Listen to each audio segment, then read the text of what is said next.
Welcome to another video. और आज की वीडियो में करेंगे रिव्यू शी हल्क का एपिसोड 2।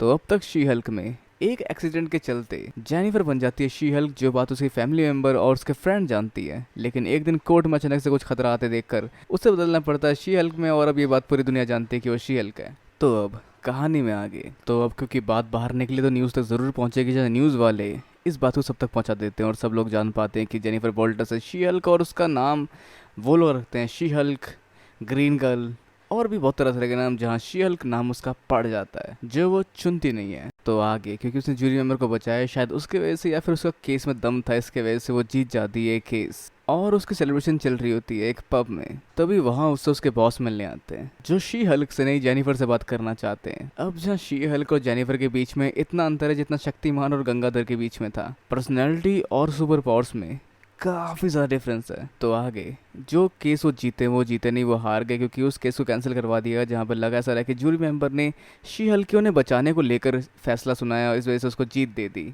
तो जो केस वो जीती थी एक बड़े से लॉयर या फिर लॉयर फर्म के अगेंस्ट, वो हार चुकी है जिसका अब कोई बुनियाद नहीं है। तो ओवरऑल अब उसको काम से निकाला जाता है क्योंकि उसकी सुपर पावर इनकी वकालत वाली फर्म के लिए सुटेबल नहीं है, क्योंकि इसके वजह से वो लोग केस हार सकते हैं बिना कुछ किए, क्योंकि वो एक सुपर ह्यूमन है और लोग इस चीज़ को लेकर उंगली ज़रूर उठाएंगे। तो अब वो हो जाती है बेरोजगार। अब स्पाइडरमैन के अंकल की बात काफ़ी तक ठीक लग रही है, बड़ी शक्ति के लिए बड़ी कीमत चुकानी पड़ती है। तो अब वो जॉबलेस है, जहाँ बहुत सारे इंटरव्यूज़ के बाद भी उसको जॉब नहीं मिलती है और अपने फैमिली के साथ टाइम स्पेंड करती है, और फिर टेंशन में आकर दोबारा दारू पीने चली जाती है, जिस सीरीज़ में काफ़ी ज़्यादा दारू पी रही है। पर उस सब के अलावा इसे मिलता है वो शख्स जिसका अगेंस्ट उसने केस जीता था, जो उसको हायर करना चाहता है अपनी कंपनी में, जो एक बहुत बड़ी लॉयर फर्म है। अब भले ही उस केस को खारिज करने की वजह से उसकी जॉब चली गई, पर फिर भी काफ़ी टाइम से जॉब के अलग अलग जगह इंटरव्यू देने के बाद वो समझ पाए कि उसे जॉब कहीं नहीं मिलने वाली उसके शी हल्क होने की वजह से ही। तो अगले दिन एक अच्छे बच्चे की तरह कपड़े पहनकर तैयार होकर ये पहुंच जाती है ऑफिस।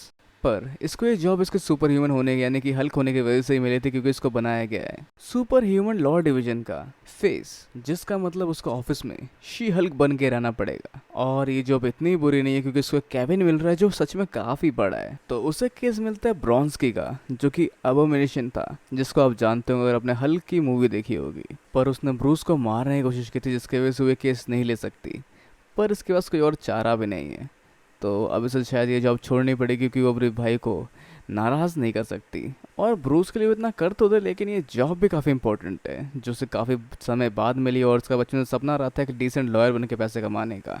तो उसकी कार्रवाई शुरू करती है आगे, जहाँ जाती वो जेल में मिलने एबोमिनेशन से, जो कि एक हाई सिक्योरिटी जेल के अंदर रखा गया होता है। तो जिससे मिलने का पता चलता है कि ये शांति और अमन चाहता है, ये दोबारा एबोमिनेशन नहीं बनना चाहता और एक आसान से ज़िंदगी जीना चाहता है। और अब क्योंकि उसने इतना समय जेल में बिता लिया है, तो वो जानता है कि आज़ादी काफ़ी कीमती है, जो उसको महसूस तो ज़रूर करनी है। और साथ ही जितने के साथ उसने गलत किया है उनसे वो माफ़ी मांगना चाहता है। तो अब उसे मिलने के बाद उसको फैसला करना है कि ये केस आगे कंटिन्यू करना है या नहीं, क्योंकि ब्रूस को बताना भी ज़रूरी है। जहाँ ब्रूस को कॉल तो करती है, लेकिन ब्रूस को बताती है जो वो सोचती है और जो वो जानती है, जो चाहती है, जो इन्फॉर्मेशन चाहता है, और जो भी इसके आसपास हुआ उसकी एक नहीं सुनती। जहाँ आखिर में उसका कंक्लूजन यही निकाल देता है ब्रूस अपने आप की, ये इस केस को लेना चाहती है और उसने शायद हाँ बोल दिया इस केस के लिए, तो इसे लड़ना चाहिए। जहाँ वो मिशन हो सकता है काफ़ी बदल गया हो, क्योंकि काफ़ी सारे चेंज तो ब्रूस के अंदर खुद भी आए हैं, जहाँ वो हल्क को कंट्रोल कर सकता है पहले के मुकाबले। और बाय द वे उसका जवाब कभी ना था ही नहीं। तो ब्रूस का कॉल नहीं लग रहा था क्योंकि वो कहीं दूर अंतरिक्ष में जा रहा था, और हैरानी की बात यह है कि यहाँ उसकी कॉल कनेक्ट कैसे हुई। तो फाइनली ऑफिशियली वो इस केस को लड़ने के लिए एग्री कर लेती है। पर तभी एक और वीडियो लीक होती है जहाँ पे अबोमिनेशन जेल से बाहर गया होता है, जहाँ उसकी सज़ा पूरी नहीं हुई होती और उसको बाहर जाना अलाउड नहीं होता। पर एक वीडियो में देखा जा रहा है कि वो लड़ रहा है किसी डॉक्टर स्ट्रेंज जैसी पावर वाले शख्स के साथ, जो हम जानेंगे इसके नेक्स्ट वीडियो में, मतलब नेक्स्ट पार्ट में। तो क्या हुआ होगा आगे और कैसे अब वो अबोमिनेशन को आज़ादी दिलाएगी, जानने के लिए जुड़े रहिए और अपने विचार नीचे कमेंट बॉक्स में बिल्कुल वीडियो को लाइक, शेयर और चैनल को सब्सक्राइब करना भी बिल्कुल ना भूले। तो तक के लिए मिलते हैं आप लोगों से अगली वीडियो में। Goodbye and have a nice day.